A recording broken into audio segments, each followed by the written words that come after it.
Boa noite, irmãos. Boa noite.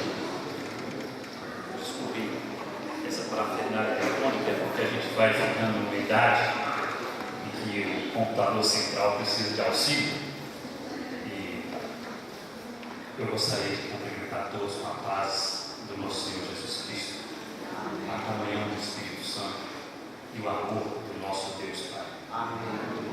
Que cada um que veio aqui nessa noite possa receber a unção do Espírito Santo nas suas vidas e que as famílias, as nossas famílias, sejam agraciadas com a presença constante do Espírito Santo de Deus. Queridos, eu gostaria de parabenizá-los por ter chegado aqui. Durante essa semana foi complicado para eu chegar aqui. E nós estamos aqui graças à bondade e à misericórdia do nosso Senhor. Queridos, algumas pessoas perguntaram assim: quem é esse tal de Ezequiel Pessoa que vai falar aqui para nós?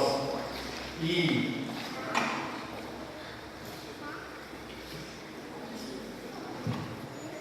aí, alguns aqui me conhecem, outros não. E eu resolvi começar hoje me apresentando para vocês.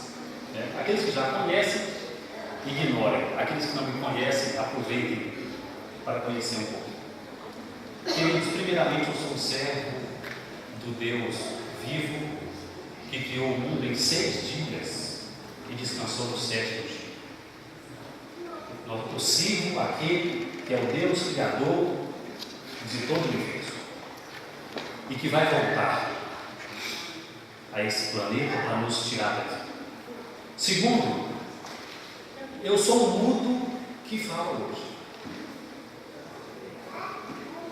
Eu estudei um ano num colégio adventista chamado ENA, Educandário Nordestino Adventista em Pernambuco. E lá tinha um costume que era o seguinte: eles pegavam todos os rapazes e faziam um cronograma de cultos matinais. E cada rapaz daquele prédio tinha que fazer um culto uma vez por semestre, naquele culto que a gente tinha que fazer antes de almoçar, de fazer o desejo no refeitório. E eu me lembro que chegou o dia de eu fazer o culto. E eu, adventista de berço, mãe pregadora, chegou o meu dia, irmãos, eu fiquei sem tomar o lanche. A regra era: se você voltasse ao culto, não podia fazer o quê? Lanchar. E eu faltei ao culto e não fiz o estudo da palavra ali para aqueles meus colegas na capela do prédio dos rapazes. Chegou o 2º semestre e aconteceu a mesma coisa. Chegou o meu dia e eu, por nervosismo, não fui ali falar e distribuir a palavra do Senhor. O meu colega de quarto virou para mim e falou assim: mas é um absurdo, um homem como você, criado dentro da igreja, e não consegue ler um texto bíblico com seus colegas. Antes disso acontecer, eu passei um trauma muito grande. Eu me lembro que eu fui passar a carta missionária da escola sabatina na igreja pela primeira vez e eu não consegui falar nem 2 palavras. Meus pés tremiam, eu não sabia o que fazer com minhas mãos, e eu passei uma vergonha muito grande. O irmão teve que vir e passar a carta missionária para mim. E esse mudo que não conseguiu fazer o culto lá no colégio onde estudou, hoje está aqui, pela graça de Deus, simplesmente porque crê nesse texto de Marcos 13, 11, que diz assim: sempre que forem presos e levados a julgamento, não fiquem preocupados com o que vão dizer. Digam tão somente o que lhes for dado naquela hora, pois não serão vocês que estarão falando, mas quem? Esse Ezequiel Pessoa acredita piamente nesse texto. Só está aqui nessa noite porque, pela fé, eu acredito que o Espírito Santo nos motiva e fala em nosso lugar. Eu também sou uma pessoa que se motiva ao ler Daniel 12:3, que diz assim: os entendidos brilharão como o resplendor do sol no firmamento. Os que ensinam a muitos a justiça refugirão como as estrelas para sempre.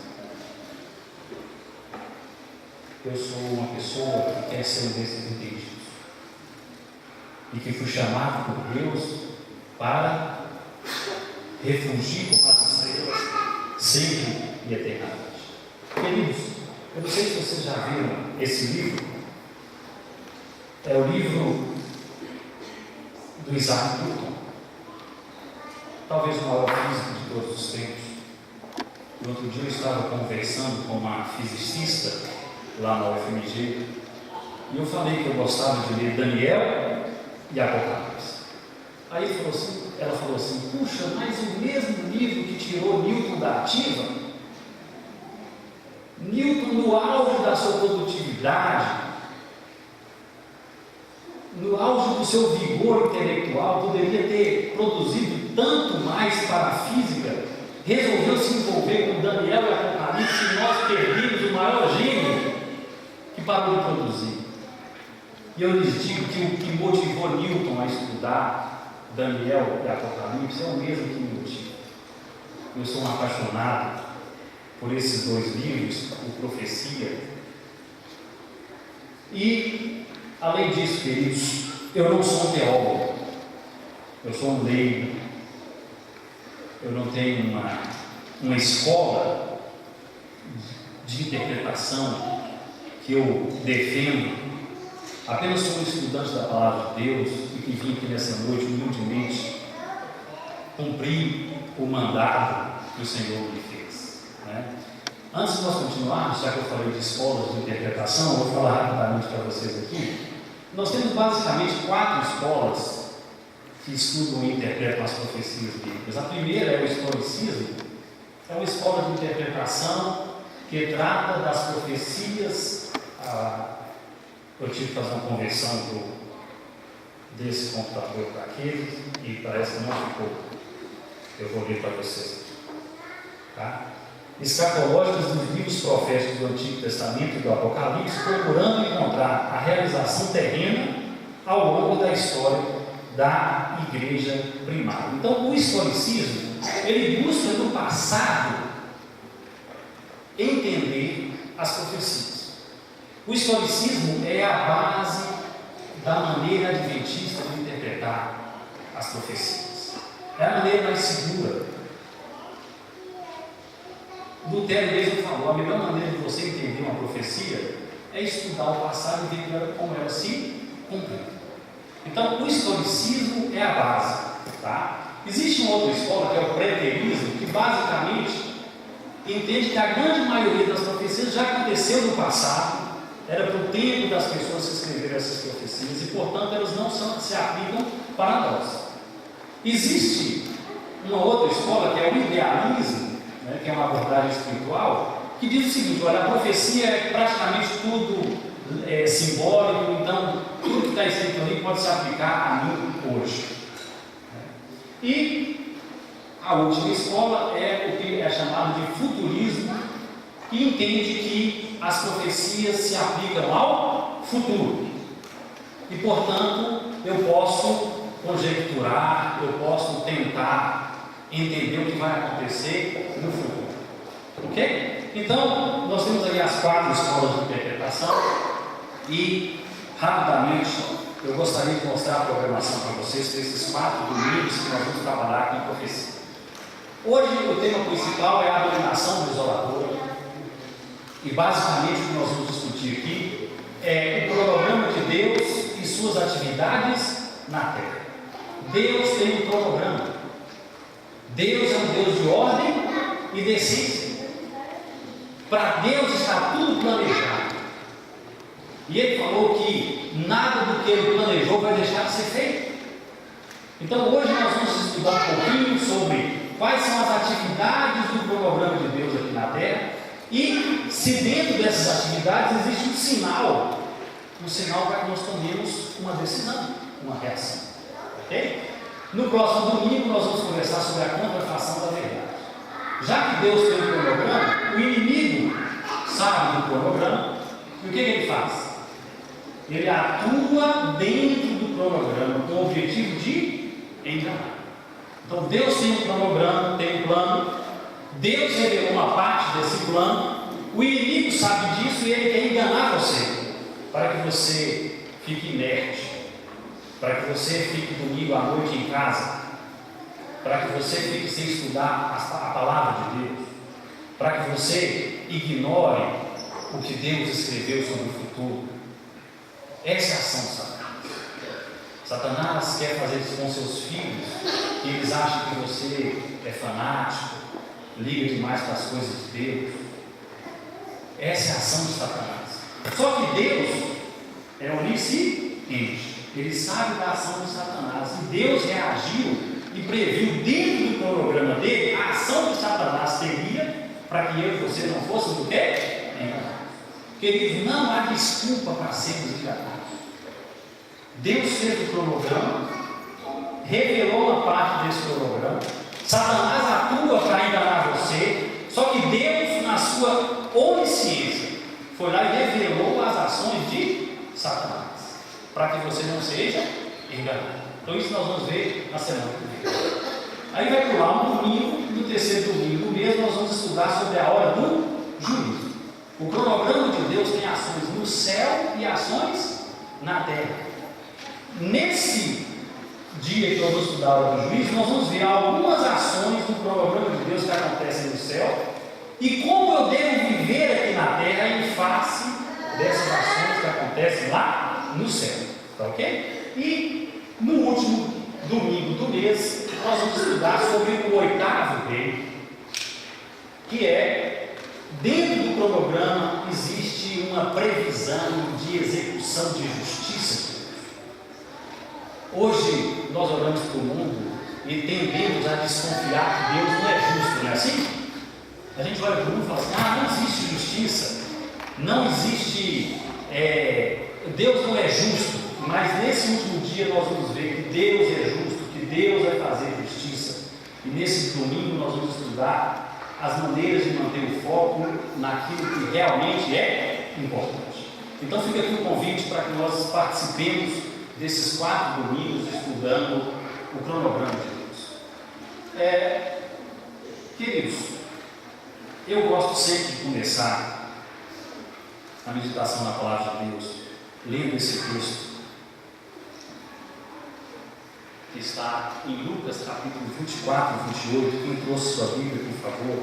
Lucas, se você tem um colega do seu lado e não está com a Bíblia, por favor, compartilhe sua Bíblia. Lucas capítulo 24, verso 28, vamos todos abrir as Bíblias. Lucas capítulo 24, verso 28.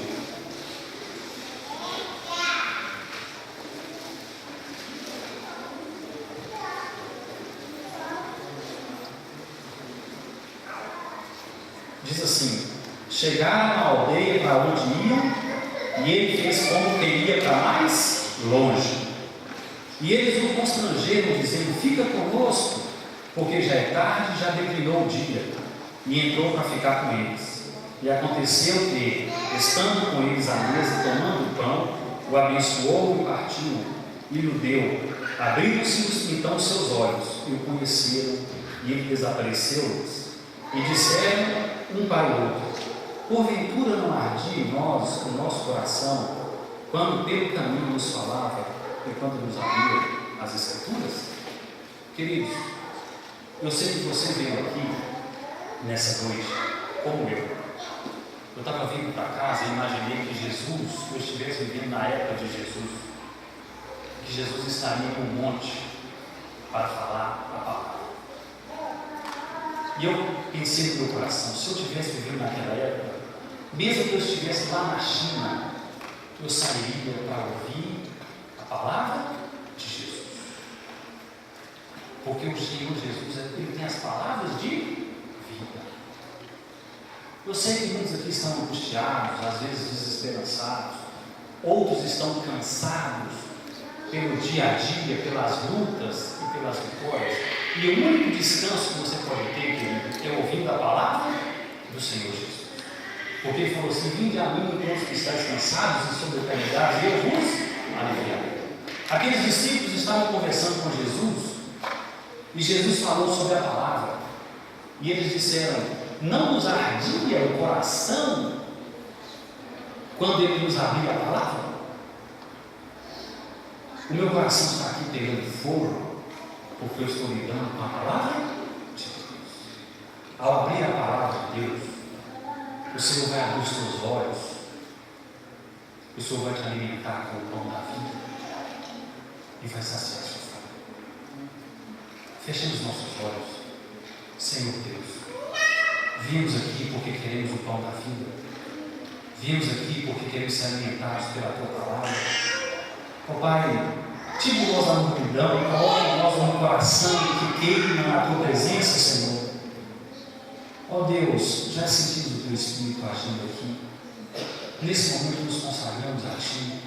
Tudo aqui foi feito para o Senhor, inclusive a nossa vida, que nós entregamos em Deus. Que o Senhor nos dê um coração sensível à Tua palavra. E agora que vamos abrir, nós clamamos para que o Espírito Santo faça a mudança que precisa ser feita na nossa vida. Te oramos em nome de Jesus. Amém. Queridos, esses 4 domingos serão comandados por alguns textos bíblicos que eu vou ler rapidamente para vocês. O primeiro é 1 Tessalonicenses 5, 20 e 21, que diz o seguinte: não tratem com desprezo as profecias, mas ponham à prova todas as coisas, e fiquem com o que é bom. Não tratem com desprezo as profecias. Estude todas as coisas e fiquem com o que é bom.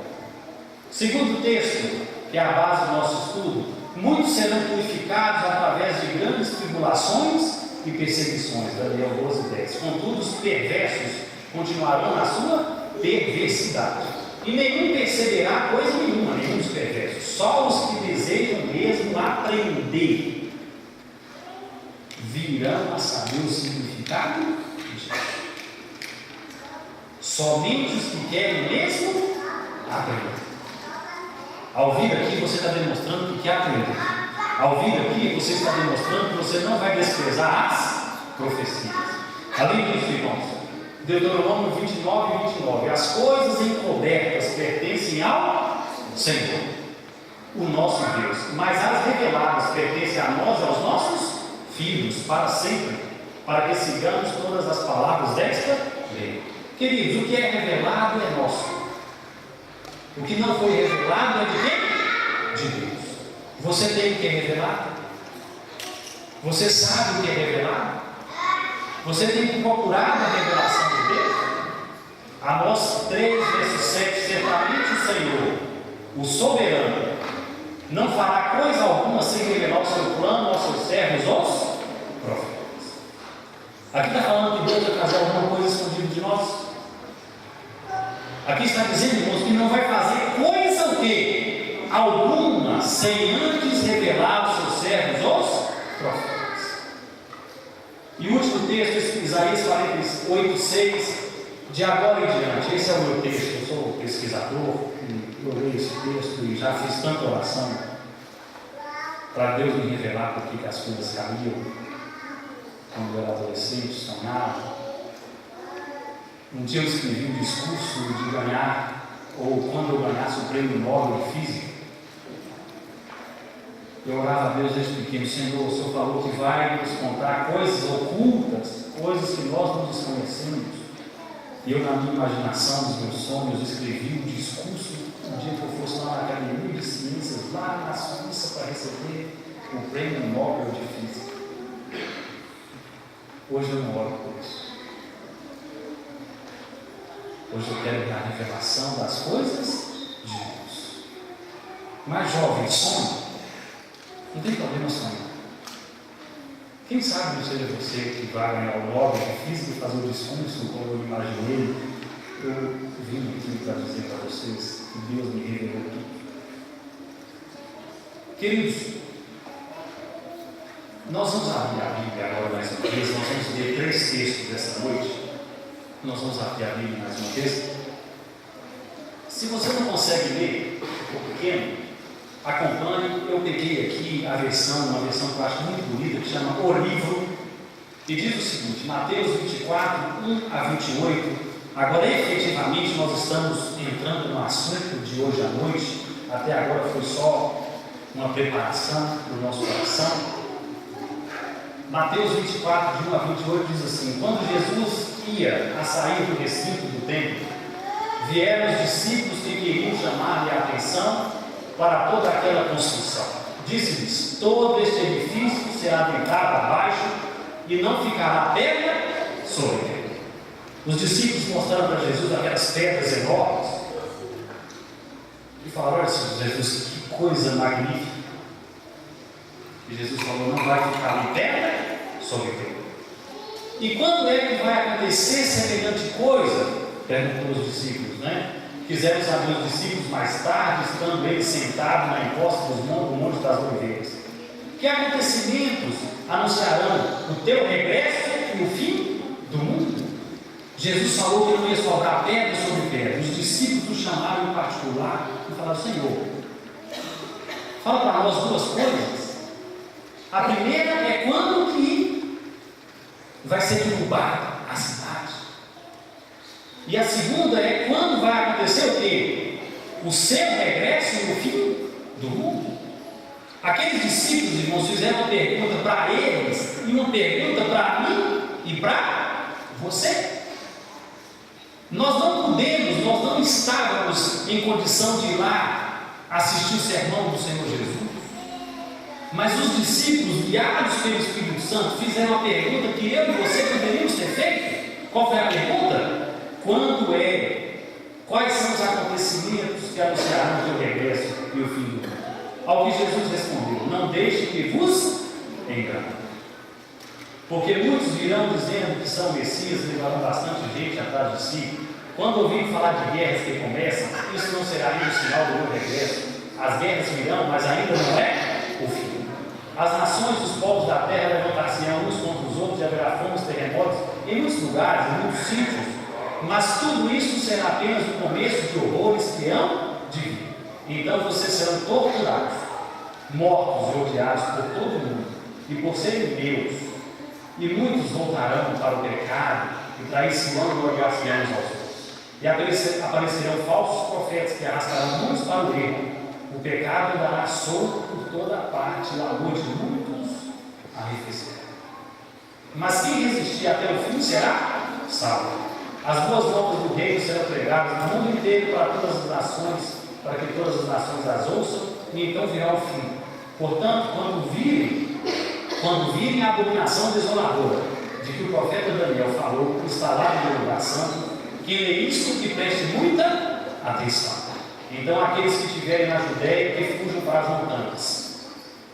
Aqueles que estiverem nos terraços, não entrem sequer na casa para preparar bagagens de partir. Aqueles que estiverem nos campos, não voltem a casa para ir buscar roupas. E ai das grávidas e das que amamentam naqueles dias, orem para que a vossa fuga não seja no inverno nem no sábado. Porque haverá perseguição, tal qual o mundo jamais viu em toda a sua história, nem nunca mais tornará a ver coisa alguma. Se aqueles dias até não forem encurtados, toda a humanidade se perderá. Mas serão encurtados por causa do povo escolhido de Deus. Então, se alguém vos disser: o Messias apareceu aqui, ou está além, naquela vila, não acredita, porque se levantarão falsos cristos e falsos pregadores, farão milagres espantosos, de tal modo que, se fosse possível, os próprios escolhidos de Deus seriam enganados. Não se esqueçam do meu aviso. Portanto, se alguém vos disser que o Messias voltou e está no deserto, não se dê ao trabalho de ver, ou que ele está escondido em determinado lugar ou sítio, não creia em tal, porque assim como o relâmpago brilha no céu do nascente ao poente, assim será a minha vinda, quando eu, o Filho do Homem, voltar. Onde estiver o cadáver, aí se juntarão os adultos. Queridos, nós vamos meditar aqui 3 domingos sobre esse texto. Hoje eu gostaria de chamar a atenção. Nós Temos mais uma parte para ler, mas nós vamos pular essa parte. Nós vamos ler na semana que vem. Eu gostaria de chamar a atenção para 4 aspectos. A primeira, a pergunta foi o quê? Dupla. Quando é que Jerusalém vai ser destruída? Quando é que vai ser o fim dos tempos? Quando o Senhor vai voltar? A pergunta foi dupla. Então a resposta foi como? Dupla. A resposta foi dupla. Jesus, ao responder os discípulos, ele respondeu para 2 gerações. A geração que estava dentro de Jerusalém e que veria Jerusalém sendo destruída, e a geração que estaria no final dos tempos e veria o Senhor Jesus voltar. Amém? O segundo aspecto que eu gostaria de chamar a atenção do texto para vocês é que lá falou assim: os dias serão o quê? Abreviados. No que nós vemos é encurtados. Queridos, como é que você abrevia algo? Nós só podemos abreviar alguma coisa que está programada para durar um certo tempo, ok? Então veja bem, a gravidez dura o quê? 9 meses. É o tempo normal da gravidez. Se eu falo assim, eu vou abreviar a gravidez, eu tenho que diminuir o tempo o quê? Normal. Esse abreviar aqui está relacionado com o cronograma de Deus. Deus tem um tempo para tudo. Deus tem tudo planejado. E é interessante que Ele não vai mudar as suas ações, mas Ele pode alongar ou abreviar. Lembra daquele texto que diz assim: não retarda o Senhor a sua promessa, como muitos a têm por demorado? Pelo contrário, é para que todos o que se salvem cheguem ao arrependimento. Olha ali o contraste com abreviar e alongar. Deus planejou tudo, mas para salvar você e a mim, para salvar o seu filho, o meu filho, para salvar os seus familiares, para salvar as pessoas que nós amamos, Ele pode encurtar ou alongar, mas jamais Ele vai falhar. Jesus falou assim: as minhas palavras jamais o quê? Passarão. Deus tem um cronograma.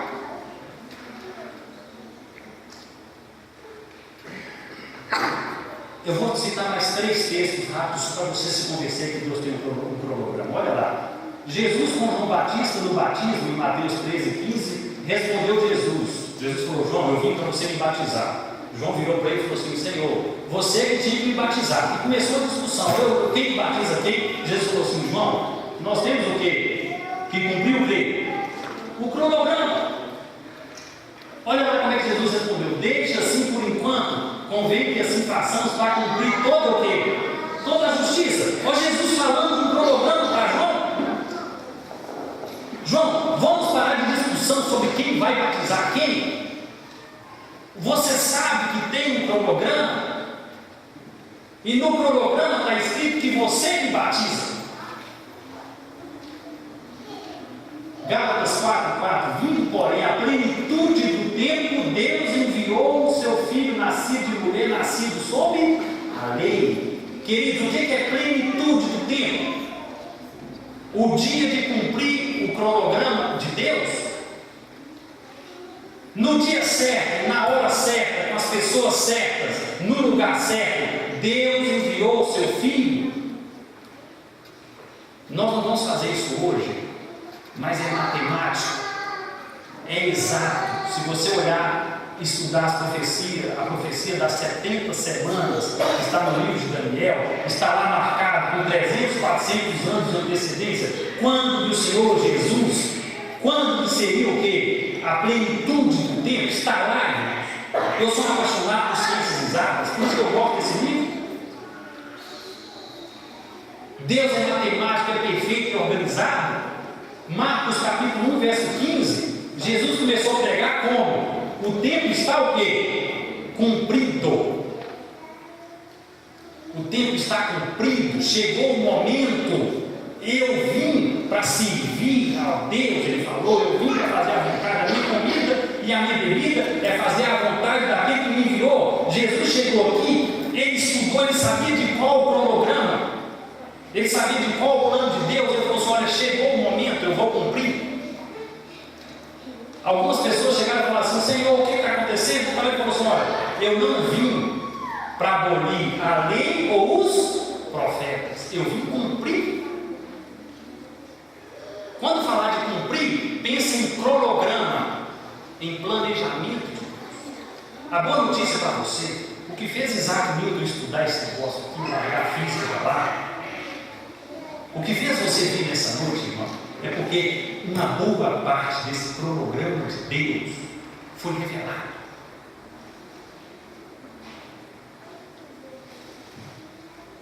Foi revelado. E os entendidos entenderão. Você tem gastado seu tempo com o quê? Em entender o plano de Deus, o cronograma de Deus, e se preparar para o encontro que você vai ter com Ele? Ou você tem gastado seu tempo com coisas fúteis?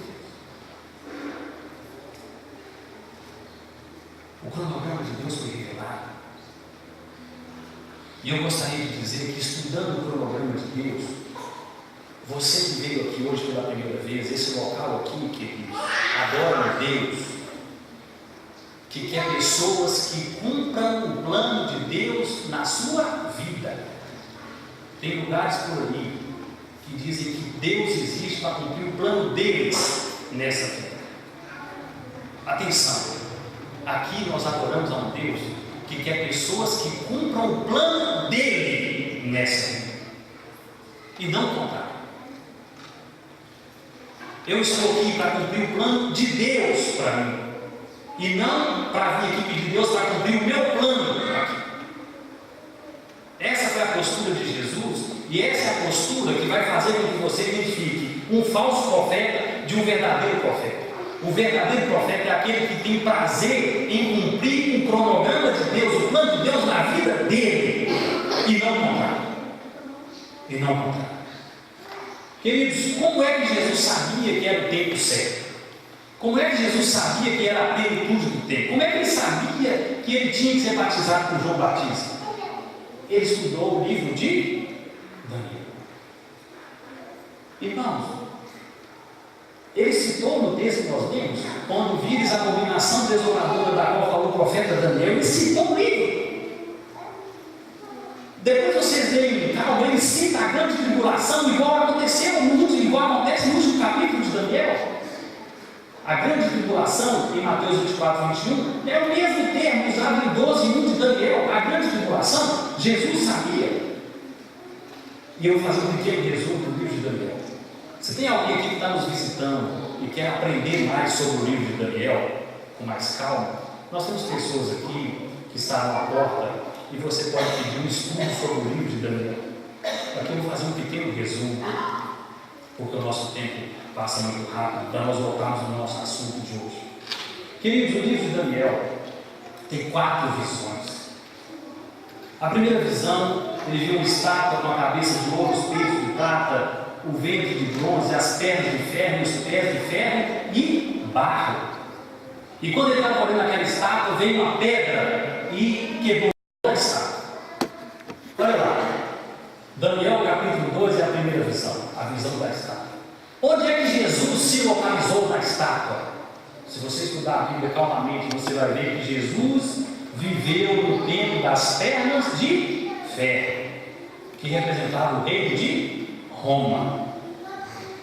Jesus viveu no tempo das pernas de ferro, no reino de Roma. Além disso, nós temos no capítulo 7 de Daniel a segunda visão que Daniel teve, a visão dos 4 animais. O primeiro animal era um leão com asas. Olha o paralelismo. O leão com asas está na mesma altura da cabeça de ouro, o Babilônia. Além disso, nós temos, ele viu o quê? Um urso com 3 costelas, com um lado mais pesado do que o outro. O ideia leva peça, paralelo ao peito de prata. Depois ele viu um leopardo com 4 asas e 4 cabeças, paralelo à cintura de bronze, representando a Grécia. E depois ele viu um animal indescritível que tinha unhas e dentes de ferro, que é paralelo às pernas de ferro, era o mesmo material, e esse animal representa o reino de Roma. No capítulo 7 de Daniel, quando ele estava olhando esse animal que o deixou perplexo, e Jesus estava vivendo na época desse animal, ele viu o quê? Que dos 10 chifres do animal saiu um chifre pequeno. E ao se levantar esses chifres pequenos, 3 outros chifres foram o quê? Arrancados. 10 menos 3 dá quanto? 7. Com mais 8. O animal ficou com quantos chifres? 8. Queridos, olha a diferença entre a estátua, Daniel 2 e Daniel 7. O que Deus está fazendo aqui é contando a mesma história de maneira o quê? Diferente. E dando um zoom lá no final. Aqui ele fala só que Roma seria dividida, reinos de ferro e barro, que não se misturam. Mas aqui no Daniel capítulo 7, ele já cria os 10 chifres, os chifres pequenos saindo ali. Ele está dando mais luz para a mesma história no final da história. Tá? Daniel teve outra visão, Daniel capítulo 8, e ele viu primeiro um carneiro com 2 chifres, que é paralelo ao quê? Ao urso e ao peito da estátua. É exatamente a mesma peça, os 2 chifres. Depois ele viu um bode que não tocava no chão, com velocidade altíssima, com um chifre grandão na testa, né? Esse chifre grandão era Alexandre o Grande, criando o Império Grego. E ele derrotou o bode com um exército muito menor.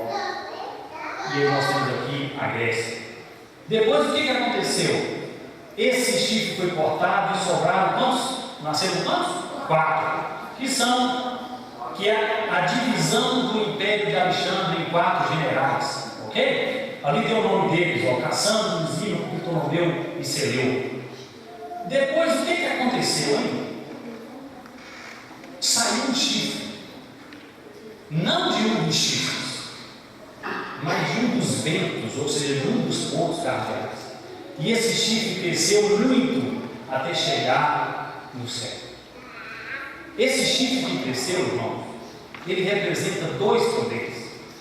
Ele representa Roma, das pernas de ferro, do monstro de ferro, a Roma imperial.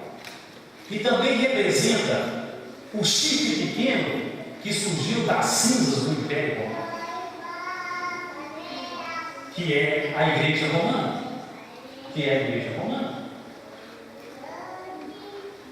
Jesus viveu então nas pernas de ferro. Jesus viveu na época do monstro de ferro. E Jesus viveu na época do chifre, que cresceu e saiu de muitos ventos.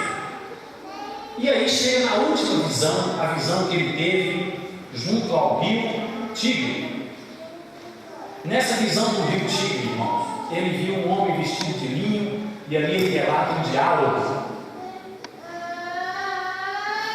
E ali nós temos, aqui teve um erro de impressão, mas eu quero para estar vazio, tá? Nesse diálogo, nós temos a Pérsia, paralelo ao peito da estátua, ao urso e ao carneiro. Depois nós temos a Grécia, paralelo ao leopardo, ao bode e à cintura. Depois nós temos Roma, dos Césares, paralelo também. E depois nós temos Roma eclesiástica, que é paralelo ao chifre pequeno e à ponta do chifre que cresceu. Resumo do livro de Daniel: Deus conta a mesma história quantas vezes? 4 vezes, de maneiras diferentes, para que você entenda aspectos diferentes. Não tem segredo no livro de Daniel. Deus contou a mesma história, a terra é só uma, aqui só tem uma história, e ele contou essa mesma história 4 vezes de maneiras diferentes. O que acontece aqui no final da visão que começa no capítulo 10 é que tem muito mais informação no final, e nós vamos dar um pulinho, ok? A abominação desoladora. Irmãos, Jesus falou quando vocês virem a abominação desoladora no lugar santo, quem estiver dentro da cidade tem que fazer o quê? Vamos lá, me ajuda. Quem estiver dentro da cidade tinha que sair da cidade. Quem estivesse fora da cidade tinha que fazer o quê? Ir para mais longe. Ir para mais longe. O que é abominação desoladora? Marcos, falando do mesmo assunto, citou assim: olha, quando virem ao abominável da desolação, situado onde não deveria estar, né? Ou seja, no lugar santo, onde não deveria estar, o lugar santo é o templo. Tá? Ele cita: sobre a asa da abominação virá o assolador. Tá? Lucas define claramente o que? A abominação desoladora como os exércitos romanos. Se você ler Lucas 21, 20 a 22, vai falar assim: olha, ao invés de falar quando virem a abominação desoladora, Lucas 21 fala assim: quando vocês virem o exército romano cercando Jerusalém. Queridos, eu peguei esse enciclopédia e fui. Veio o exército romano, cercou Jerusalém. Subitamente esse exército se retirou e os judeus que estavam ali guerrearam contra esse exército. E na guerra que os judeus, o exército judeu saiu para guerrear contra os soldados. Nessa guerra, sabe o que aconteceu? Aqueles que estavam antenados, aqueles que estavam ligados na profecia, saíram da cidade. Saíram da cidade. Os que não ligaram para a profecia ficaram lá. Aquele general foi embora, veio um outro chamado Tito, e ele cercou Jerusalém. E o tempo passou, e os judeus que estavam dentro do muro começaram a comer o couro do chinelo de fome. Começaram a matar uns aos outros. Passaram uma angústia terrível. A enciclopédia diz que de 1 milhão a 1 milhão e 100 judeus morreram porque não saíram da cidade. A abominação desoladora de Daniel, que Jesus citou, é o único ponto naquele texto que pede para o judeu, para você e para mim, tomarmos uma atitude. Ali nós temos uma preparação. Jesus falando assim: orai, vigiai, não sejam enganados. Isso é o estilo de vida que nós devemos viver. Mas se tem alguma coisa naquele texto que pede para o homem tomar uma atitude, é o quê? Quando aparecer a abominação desoladora. Quando aparecer essa abominação desoladora, nós ou as pessoas que estavam ali tinham que tomar uma decisão. Qual era a decisão? Sair da cidade. Quem não saiu pagou com a morte, com a vida. Mais de 1 milhão de judeus morreram.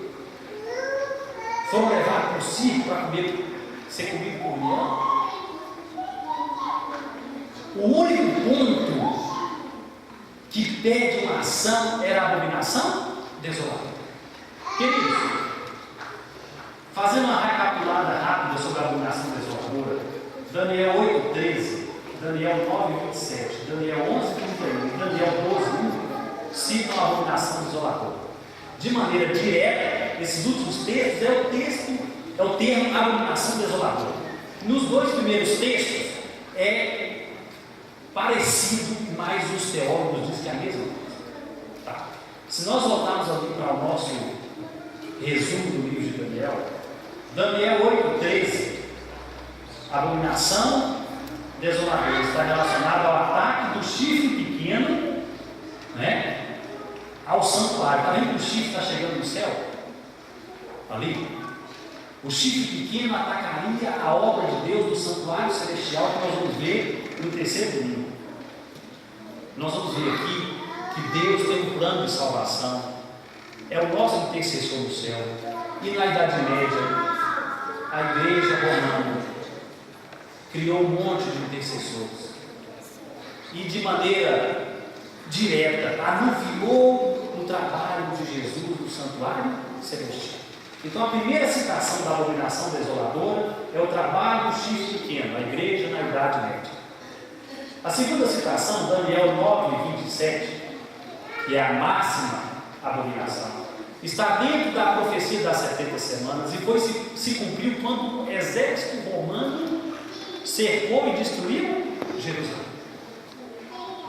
Então, no capítulo 9 de Daniel, que é a profecia que começa no capítulo 8, nós temos ali, foi a derrota de Caio Sérgio Galo, foi o primeiro general que sofreu a derrota dos exércitos judeus e permitiu que os cristãos que estavam ligados saíssem de Jerusalém.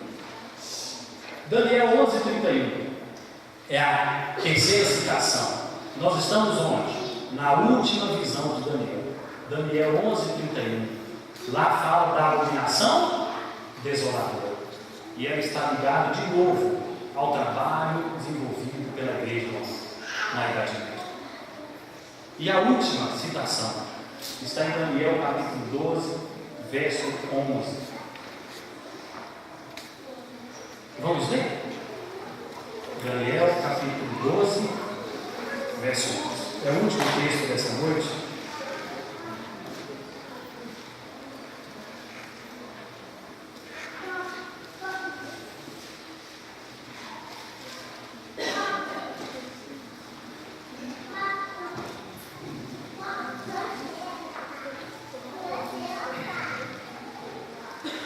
E desde o tempo em que o sacrifício contínuo for tirado e posta a abominação desoladora, haverá 1290 dias. Continuando.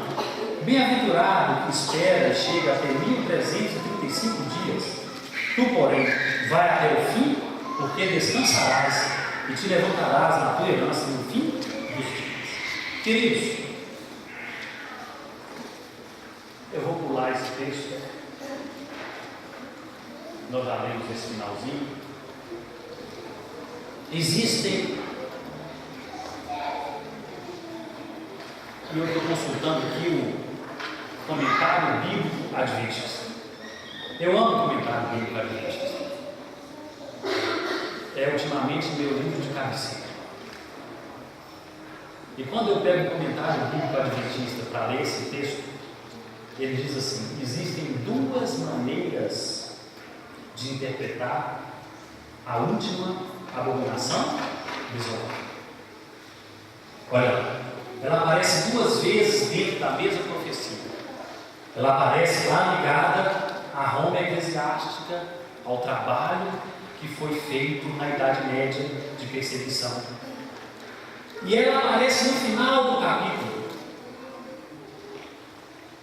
E lá no final do capítulo, depois vocês leem calma em casa, vocês vão ver que citam de novo 3 datas, 3 números, 3 conjuntos.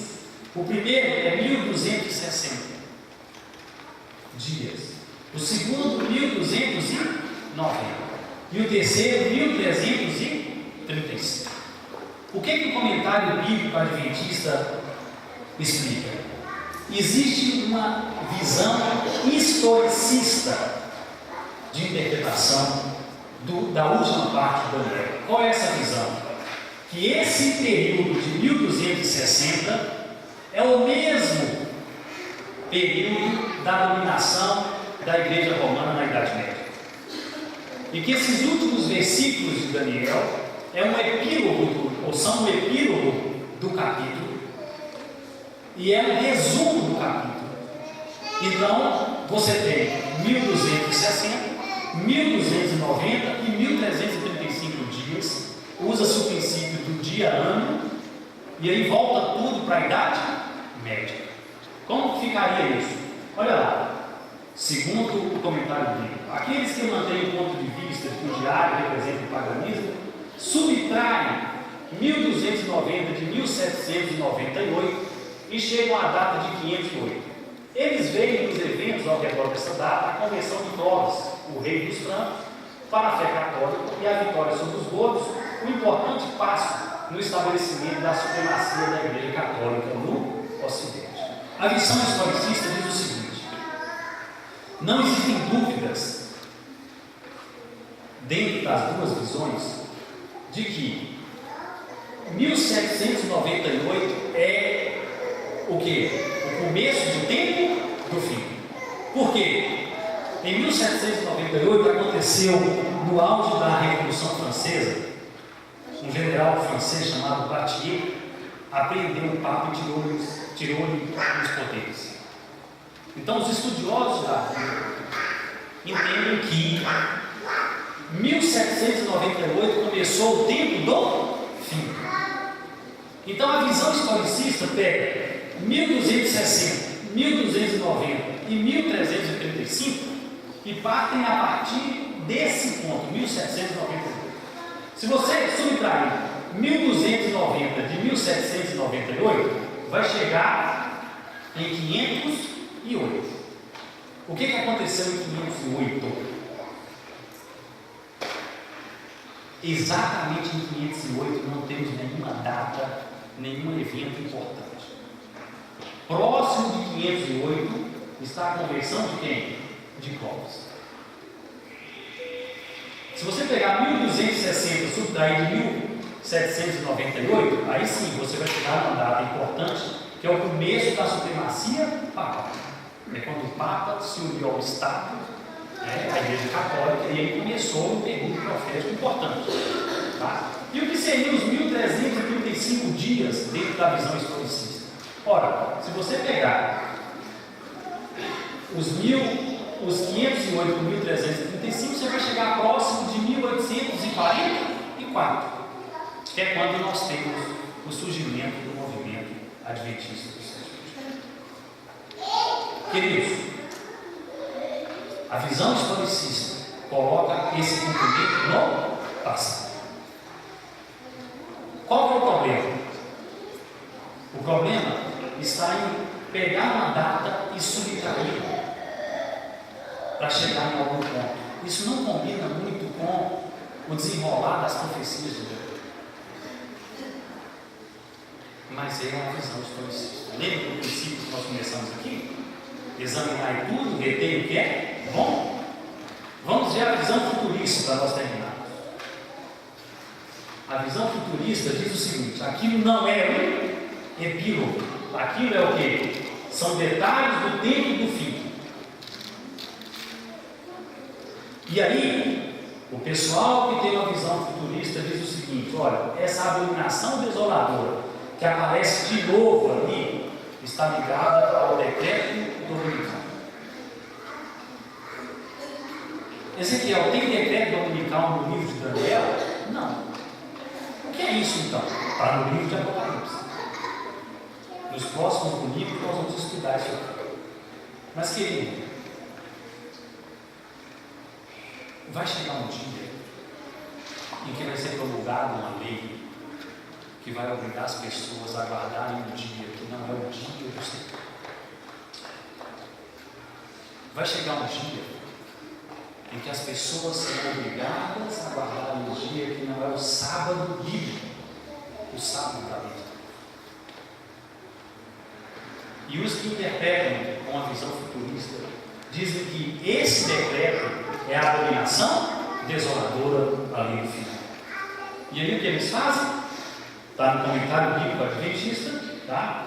Aqueles que mantêm o ponto de vista de que o diário se refere ao contínuo ministério sacerdotal de Cristo no santuário celestial e a verdadeira adoração de Cristo na era evangélica, não consideram aquela primeira explicação satisfatória, a aplicação historicista. Eles creem que esse texto é uma daquelas passagens da Escritura que um futuro estudo trará luz adicional. O comentário bíblico é extremamente honesto. A visão futurista diz o seguinte: nós estamos aqui no tempo do fim, começou em 1798. Então nós temos reforma espiritual, selamento do povo de Deus, a chuva serôdia, terminação da obra, sacudidura, tempo de angústia prévia. Se você está falando assim, o que esse homem está falando e quer descobrir quais são os eventos finais, tem esse livrinho aqui, ó. Todos os eventos finais estão descritos nesse livro. Compre o livro e leia. Ok? Então esses textos ali estão aqui nesse livro. Queridos, olha onde está o decreto dominical. Olha a grande perseguição. Aqui está o quê? A fuga para as pequenas cidades. Eu gostaria de chamar a atenção para um detalhe. Eu não estou preocupado se vai durar 3 anos e meio, como tem gente aí fazendo conta. Se vai durar 3 anos e 7 meses, até sair o decreto de morte. Porque eles estão pegando aqueles 1290, 1260, 1335 dias, estão falando que é literal, e que aí nós vamos bem-aventurar quem chegar a 1335. Aqui nesse livro fala que nós vamos ouvir com a voz do céu dizendo assim, o dia e a hora da volta de Jesus. Tem gente aí falando que por isso que é bem-aventurado quem chega a 1335 dias. Queridos, eu não estou preocupado se são 3 anos e meio ou 3 anos e 7 meses, se isso cumpriu no passado ou não. Eu vim aqui nessa noite falar com vocês, porque todas as vezes que eu leio esse texto, eu me emociono. Daniel, capítulo 11, verso 40, diz assim: chegando o quê? O tempo do fim. O rei do sul tornará a atacá-lo e o do norte reagirá com violência. Eu só te digo com certeza, o rei do norte continua sendo quem? A igreja romana. Quem é o rei do sul?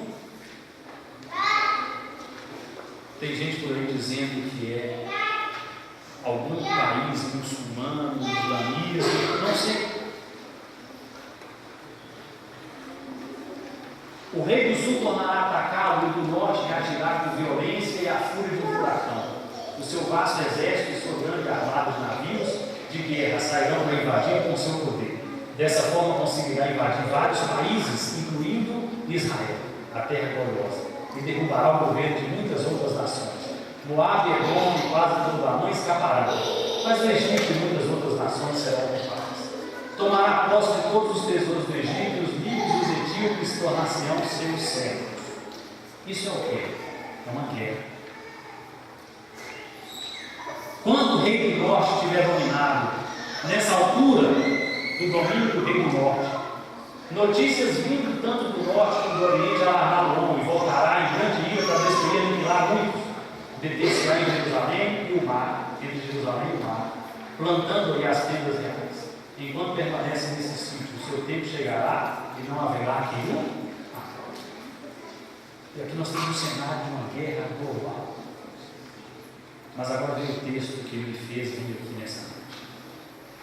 Nesse tempo se levantará Miguel, o poderoso príncipe dos anjos, que protege a sua nação.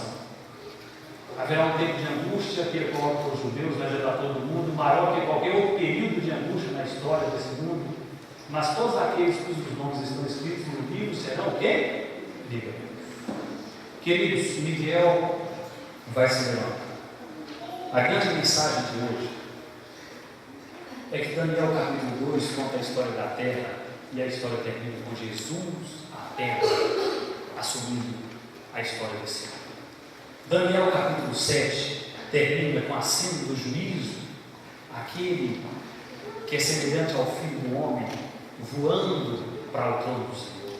Daniel capítulo 8 termina com o chifre pequeno sendo derrotado e o reino sendo dado aos santos do Altíssimo. E Daniel capítulo 10 termina com Miguel se levantando. Se levantar no livro de Daniel significa assumir o trono. Depois desse rei se levantará outro rei, assumir o trono. Querido, eu vim aqui nessa noite dizer para você que Jesus vai voltar. O Senhor Jesus vai voltar. Nós estamos no finalzinho da história. Não é hora de nos apegarmos com detalhes que não são importantes. É hora de nos prepararmos para a volta do Senhor Jesus. A história desse mundo termina sempre da mesma maneira, com Miguel se levantando. Vai chegar um momento em que o Senhor Jesus vai se despir das suas vestes sacerdotais e vai vestir a armadura de guerra. O nosso príncipe, o Senhor Jesus, vai vir nos mostrar. Amém? É assim que termina a história. É assim que vai terminar a história desse planeta, com o Senhor Jesus se levantando para vir me buscar e para vir te buscar. E nós devemos estudar o cronograma do Senhor, para que quando Ele vier, não te encontre dormindo, não te encontre enganado. Na semana que vem, queridos, nós vamos continuar essa história. E eu gostaria de fazer um apelo para os pais que estão aqui, que têm filhos, que não estão querendo, não estão gostando da igreja. Chegue para o seu filho, fale para ele assim: filho, eu te dei comida, casa, esses 20 anos. Posso te pedir uma coisa? Ele vai provavelmente dizer: pai, o que é? Ele vai fazer: eu quero que você venha à igreja. Ele vai falar: pai, eu não gosto. Aí você fala para ele assim: filho, vai só uma vez, que seja domingo que vem. Traga seu filho domingo que vem. Nós vamos estudar aqui a ação de Deus para contra-atacar a ação de Satanás. E nesses 6 meses que eu tenho orado por esse momento, que Deus tem tocado no coração dos nossos filhos. Deus tem mostrado no coração que os nossos filhos estão sendo atacados, para que não gostem desse ambiente da adoração a Deus.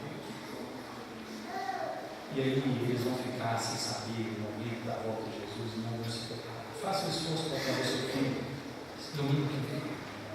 Enquanto nós ouvimos o último louvor da noite, eu gostaria que você, como eu, pedisse que o Senhor te preparasse para a volta do Senhor Jesus. Esses eventos finais todos acontecerão. Vai acontecer o decreto dominical? Vai. A abominação desoladora vai ser posta? Vai. Vai ter perseguição? Vai. Vai ter derramamento da chuva ser hoje? Sim. Isso não vai mudar. Jesus vai voltar? Com certeza absoluta. Não tem erro. 90%, 95% da profecia já se cumpriu. Você quer me dizer que só o final não vai se cumprir? Claro que vai. Que nós possamos estar preparados.